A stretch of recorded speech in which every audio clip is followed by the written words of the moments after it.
आप ये नहीं जानते होंगे कि स्पेस एक्स का जो फाउंडर है इलॉन मस्क, उसे स्पेस के बारे में एच भी नहीं पता था, क्योंकि उन्होंने तो सिर्फ फिजिक्स और इकोनॉमिक्स की डिग्री ली थी। लेकिन आज स्पेस एक्स $74 मिलियन की कंपनी है। तो इसके पीछे का राज जानने के लिए आपको एक पूरी वीडियो देखनी पड़ेगी। सो हेलो गाइस, मैं हूं तुषार और इस वीडियो में हम बात करने वाले हैं स्पेस एक्स के जर्नी की।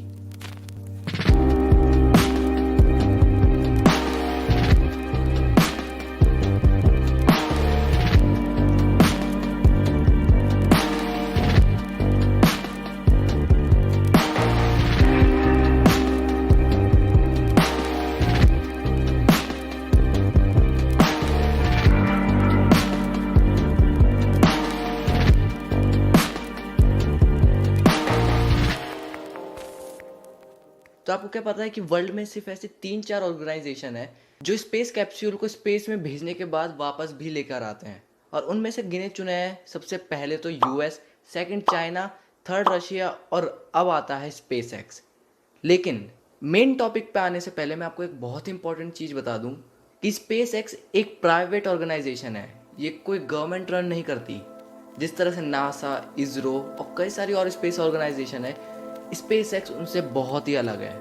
स्पेस एक्स के अंदर पूरा ही पैसा इलॉन मस्क का है और स्पेस एक्स का जो सक्सेस ड्यूरेशन है वो 20 साल से भी कम है। देखो, इलॉन मस्क का जो दिमाग है वो बहुत ही ज़्यादा तेज है, क्योंकि जब 1995 में उन्होंने एक Zip2 नाम की एक कंपनी स्टार्ट करी थी और वो सिर्फ एक ऑनलाइन न्यूज़ पोर्टल था।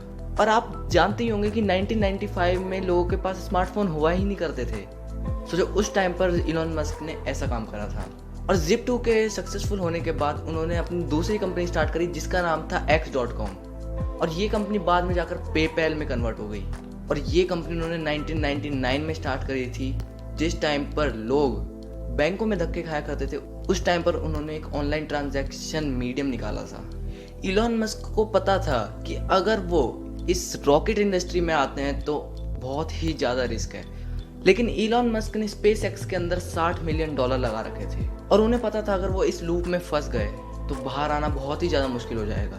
और उन्हें ये भी पता था कि रॉकेट्स की कॉस्ट बहुत ही ज़्यादा होती है। तो इसी चीज़ को शॉर्टकट में करने के लिए वो गए रशिया के पास और वहाँ जाकर उन्होंने उनसे कहा कि हमें बैलिस्टिक मिसाइल्स चाहिए। लेकिन रशिया ने जो उन्हें प्राइस बताया था वो उनके बजट से बहुत ही ऊपर था और इलॉन मस्क ने कई बार रिक्वेस्ट करी इसके प्राइस कम करने के लिए, लेकिन रशिया नहीं माना।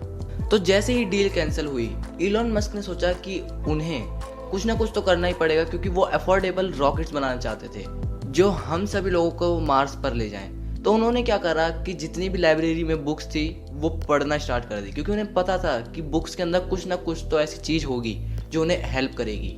और यही हुआ। और उन्हें पता चला कि जो एक्चुअल रॉकेट होते हैं उनकी कॉस्ट तो बहुत ही ज़्यादा कम होती हैं, लेकिन वो तब जब आप सारे पार्ट्स खुद ही मैन्युफैक्चर करें। और सस्ता मतलब किसी भी एक्चुअल रॉकेट से 10 गुना कम। तो इलॉन मस्क ने सोचा कि चलो अब अपने रॉकेट खुद ही बनाते हैं। अब देखो, रॉकेट्स को मैन्युफैक्चर करने के लिए कई सारे इंजीनियर्स की जरूरत थी। तो इलॉन मस्क ने ऐसा ही करा। जितने भी और ऑर्गेनाइजेशन थी वहाँ से कई सारे स्किल्ड एम्प्लॉयज उठाए और उन्हें इस प्रोजेक्ट में उतार दिया। अब जैसे ही फैल्कन 1 का प्रोजेक्ट कंप्लीट हुआ तो 2006 में सबसे पहला स्पेस एक्स का रॉकेट लॉन्च हुआ, लेकिन 40 सेकंड के बाद ही वो रॉकेट फट गया। और फिर इसके बाद लगातार 2 और लॉन्च 2007 में और 2008 में फैल्कन 2 और फैल्कन 3 लगातार फेल हुए।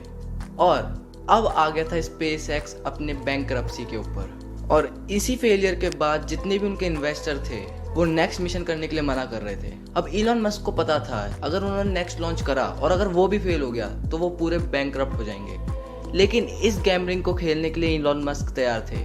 लेकिन इलॉन मस्क को पता था अगर वो ये लॉन्च नहीं करते तो वो फ्यूचर में रिग्रेट में ही रहते कि क्यों उन्होंने इस लॉन्च को नहीं करा। तो इसी एम को रखकर वो एक और नए प्रोजेक्ट पर काम करने लग गए।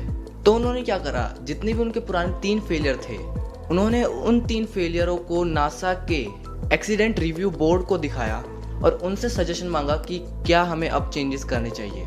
सितंबर 2008 को दोबारा उन्होंने फैल्कन 1 लॉन्च किया, लेकिन ये मिशन उनका सक्सेसफुल रहा। और इस मिशन के बाद स्पेस एक्स की पूरी लाइफ ही चेंज हो गई। इलॉन मस्क खुश थे इस लॉन्च से, लेकिन उन्हें पता था कि नेक्स्ट लॉन्च के लिए उन्हें फंडिंग की जरूरत है। लेकिन इस टाइम पर नासा आया मसीहा बनकर और उन्होंने स्पेस एक्स को $1.5 बिलियन का कॉन्ट्रैक्ट साइन करवाया कई सारे पार्ट्स मैन्युफैक्चरिंग करने के लिए। और ये था स्पेस एक्स का टर्निंग पॉइंट। और आज तो आप जानती हो कि स्पेस एक्स कहाँ पर है। स्पेस एक्स अब $74 बिलियन की कंपनी बन चुकी है। तो इस वीडियो के लिए बस इतना ही। अगर आप ये वीडियो देख रहे हो यूट्यूब पर तो चैनल को सब्सक्राइब जरूर करना, और अगर आप ये इंस्टाग्राम पर देख रहे हो तो फॉलो जरूर करना। मिलते हैं नेक्स्ट वीडियो में, तब तक के लिए बाय।